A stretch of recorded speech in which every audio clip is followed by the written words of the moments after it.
प्यारे दोस्तों, आज की छोटी सी कहानी है माँ का बड़ा दिल। एक पति पत्नी के जोड़े को 2 बच्चे हुए, दोनों ही बेटे। माँ बाप ने इन दोनों ही बच्चों को खूब प्यार से पाला पोसा, पढ़ाया लिखाया, बड़ा किया और इस काबिल बनाया कि यह अच्छी नौकरी कर सके, समाज में अच्छी जीवन व्यतीत कर सके। अपने बच्चों के लिए दिन रात कड़ी मेहनत करके एक बंगले जैसा 2 मंजिला घर बना कर दिया, ताकि दोनों बेटे शादी के बाद भी एक साथ लेकिन अलग अलग कमरों में रह सके, ताकि आगे चलकर कभी बंटवारे का विचार न आए और इनमें लड़ाई झगड़े न हो। दोनों बेटों को अच्छी नौकरियां लग गई, दोनों की ही शादी हो गई। बड़ा बेटा जो घर के पहले महले पर रहता था, उसको एक बच्चा भी हुआ। पोते का मुंह देखकर दादा दादी बहुत खुश हुआ। सब ठीक चल रहा था, लेकिन थोड़े ही दिनों बाद बूढ़े पति की मौत हो गई। जब तक पति जिंदा था, दोनों बेटे और बहू माँ का सम्मान किया करते थे। जैसे ही पति मर गया, दोनों बेटे और बहुएं हर दिन माँ की सेवा करना तो दूर, माँ को हर दिन खाना खिलाने के लिए भी राजी न थे।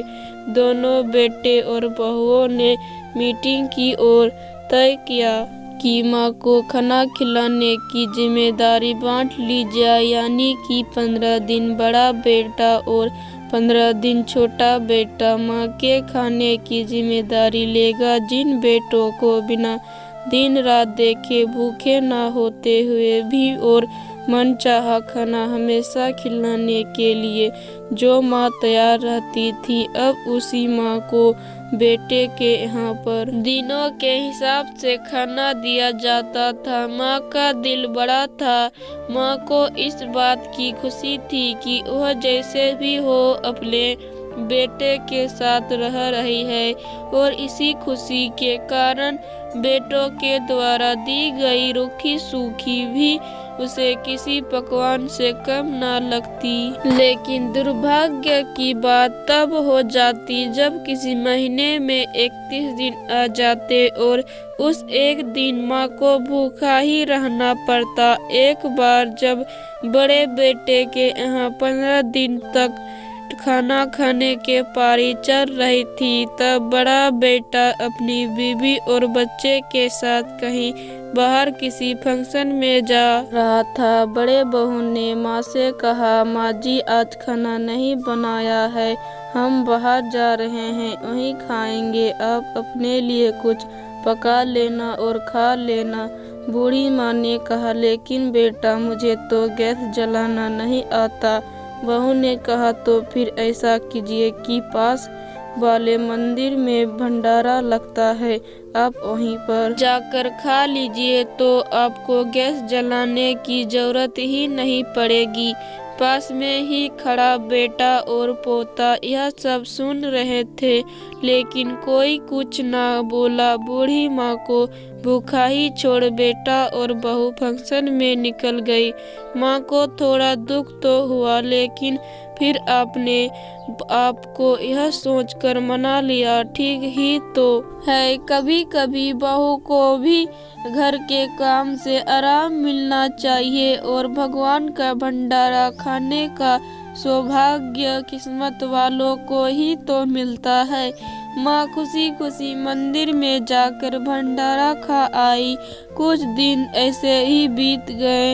एक दिन बड़े बेटे को छुट्टी थी। बेटा बहू और उनका बच्चा अपने घर में साथ में समय बिता रहे थे। माँ बाप छोटे बच्चे को पूछ रहे थे कि वह बड़ा होकर क्या बनना चाहता है और क्या करना चाहता है। छोटे बच्चे ने बड़े ही सरल भाव से माँ बाप को उत्तर देते हुए कहा, वह बड़े होकर वकील बनना चाहता है।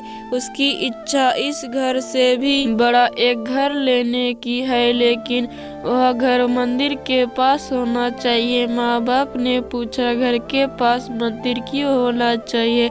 तब बच्चा माँ बाप से कहता है घर के पास मंदिर इसीलिए होना चाहिए ताकि जब मैं बड़ा होकर किसी फंक्शन में बाहर जाऊं तो आप दोनों को ज़्यादा तकलीफ ना हो। मंदिर नज़दीक रहेगा तो आपको ज़्यादा दूर जाकर भंडारा नहीं खाना पड़ेगा।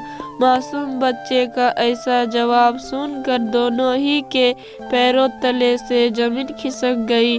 उन्हें अपनी गलतियों का एहसास अब जाकर हुआ था जो उनके 5 साल के बेटे ने पहले ही कर लिया था। दोस्तों, दुनिया के हर माँ बाप यह सोचकर अपने बच्चों को बड़ा करते हैं कि वह उनके बुढ़ापे की लाठी बनेंगे, ना कि वह लाठी बनकर उनके ही पीठ पर बरसेंगे। कर्म का चक्र निरंतर घूमता रहता है। दोस्तों, आज जो तुम दूसरों के साथ कर रहे हो आगे चलकर तुम्हारे साथ वही होगा, यह तय है। इसीलिए हमेशा याद रखो कि दूसरों के साथ वैसे ही बर्ताव करो जैसा तुम चाहते हो कि बाकी लोग तुम्हारे साथ करें। मैं जानता हूँ दोस्तों, यह माँ की भावुक करने वाली इस कहानी पढ़कर आप भी भावुक हो गए हैं, लेकिन इस कहानी को लिखने का उद्देश्य आपको भावुक करना नहीं था, बल्कि लोगों तक यह संदेश पहुंचाना था कि हमारे भारतवर्ष में जिन माँ बाप को भगवान का रूप कहा गया है उनके साथ आजकल जैसा व्यवहार हो रहा है वह नहीं होना चाहिए। दोस्तों, अगर हमारा कहानी अच्छा लगता है तो इस चैनल को सब्सक्राइब करें। मिलते हैं अगली वीडियो के साथ।